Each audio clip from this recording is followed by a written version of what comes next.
Vamos a hablar sobre la prueba de Kruskal-Wallis. Bueno, esta es un tipo de prueba no paramétrica que es utilizada para más de dos muestras independientes. Tiene como condición que es necesaria una escala de medición ordinal y eh, esta prueba tiene como finalidad el denotar si varias muestras independientes provienen o no de la misma población. Y ahora veremos un ejemplo. Bueno, un psicólogo organizacional realizó un estudio de clima organizacional de una pequeña empresa. Se aplicó una escala de clima organizacional a trabajadores que ocupan los siguientes cargos: directores, gerentes, auxiliares y obreros. Lo que pretende es conocer si esos cuatro grupos difieren en la percepción que estos tienen sobre su ambiente laboral. Entonces, en cuanto a las hipótesis estadísticas, vamos a tener dos, que es la H nula y la H alterna o H0 y H1. En la H0 se establece que no existen diferencias estadísticamente significativas entre los puntajes de clima organizacional de acuerdo con el tipo de cargo, y en la H1 o H alterna se establece que existen diferencias estadísticamente significativas entre los puntajes de clima organizacional de acuerdo con el tipo de cargo, y esto se establece con un nivel de confianza del 95%.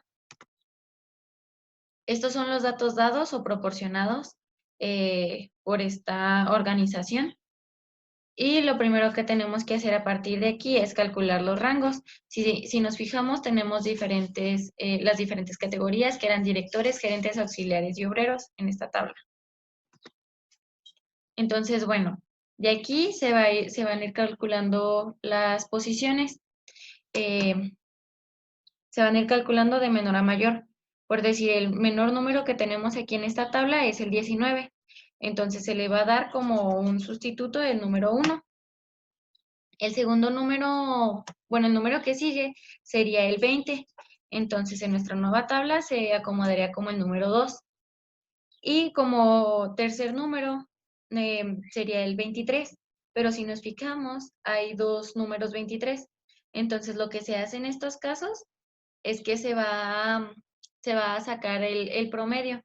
Como ocuparían el tercer y cuarto lugar, siendo dos números, entonces lo que se va a hacer es sumar estos dos y sacar el promedio, lo cual nos quedaría en 3.5 y eso se le acomodaría a ambos. Y así sucesivamente, este sería el quinto lugar y, y así junto con todos. Entonces, bueno, ahora sí, así es como quedaría totalmente nuestra nueva tabla y lo único es sumar los resultados de cada línea. Y este sería el resultado que nos da, por decir, de los directores sería el número de 58, gerentes 42, auxiliares 26 y obreros 10. Estas dos fórmulas son las que se emplean en este tipo de prueba. La primera fórmula es cuando no tenemos ningún número repetido.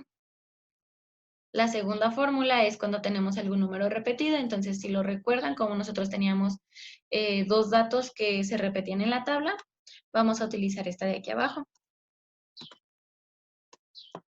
Y bueno, aquí tenemos la fórmula original y cómo la vamos a sustituir.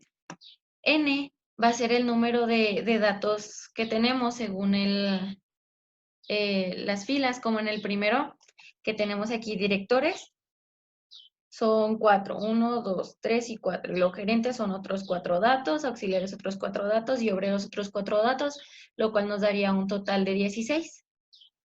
Y la T, la T va a depender de cuántos números se repiten. Como tenemos dos números que se repiten, vamos a tener T1 y T2. La primer T se repite, el primer número se repite nada más dos veces, que sería el que teníamos anteriormente, que sería este de aquí, donde ahora tenemos 3.5. Entonces, como se repite dos veces, es 2 al cubo menos 2, lo cual nos va a dar la T1 de 6. La segunda T tenemos estos otros dos números que se repiten. Como son solamente dos números, se va a trabajar igual. Sería 2 al cubo menos 2 y nuestra segunda T va a ser 6. La T que se va a utilizar aquí va a ser la sumatoria de las T's minúsculas que tengamos. En este caso, su total sería de 12. Entonces, bueno, prosigamos aquí. Sustituimos datos. De la fórmula general, n lo tenemos 16, entonces aquí nada más vamos a sustituir n por 16, y en donde tenemos esta parte de aquí, esta es la sumatoria de los rangos. Esta se va a sacar según los rangos que tengamos. Por decir, aquí tenemos este primero, que es 58, que es el total que nos habían dado de los directores, entre 4, ya que son los 4 datos que nos ofrecen. Y esto, el 58 al cuadrado.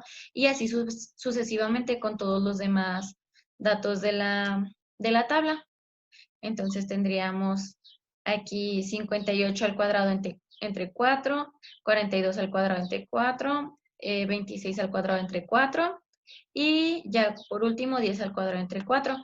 Entonces, todo esto que está aquí en medio entre los paréntesis es lo que hace referencia a la sumatoria de R1 entre NI. Y esto se le va a restar 3 por 16 más 1, ya que lo habíamos sustituido la n por 16. Entonces, bueno, de aquí la h, el resultado de todo esto nos va a dar 3.98 y hay que sacar los grados de libertad. Los grados de libertad se van a sacar k menos 1. En este caso, k sería igual a 4, ya que son como las divisiones, por decir aquí, directores, gerentes, auxiliares y obreros. Y se les va a restar 1, entonces esto nos va a dar los grados de libertad, que serían 3. Esto lo vamos a utilizar para encontrarlo en la tabla de chi cuadrada, lo que veremos enseguida. Esta es la tabla de chi cuadrada y aquí lo que vamos a buscar es, bueno, aquí tenemos n, tenemos que buscar aquí que sea 0.05, ya que lo que estamos teniendo en este problema es una hipótesis bilateral. Si tuviéramos una hipótesis unilateral, lo tendríamos que dividir entre 2 y nos daría, tendremos que agarrar los datos del 0.025 hacia abajo. Pero en este caso, siendo bilateral, vamos a agarrar estos datos. Y los grados de libertad que nos dieron eran de 3, entonces nos vamos a ir de aquí hasta el 0.05 y nos va a dar 7.8147 de valor crítico. Ahora, al ver que el valor crítico es menor que los 13.98 que habíamos sacado de H, esto ya nos va a hacer referencia a que sería la hipótesis alternativa o la H1, ya que esta nos establecía que sí había diferencias estadísticamente significativas entre dichos puntajes. En este problema se refiere o se puede traducir a que el jefe no ve de la misma manera cómo se trata todo en la empresa a cómo lo ven los empleados. Y bueno, esta es una manera de cómo utilizar la prueba de Kruskal-Wallis.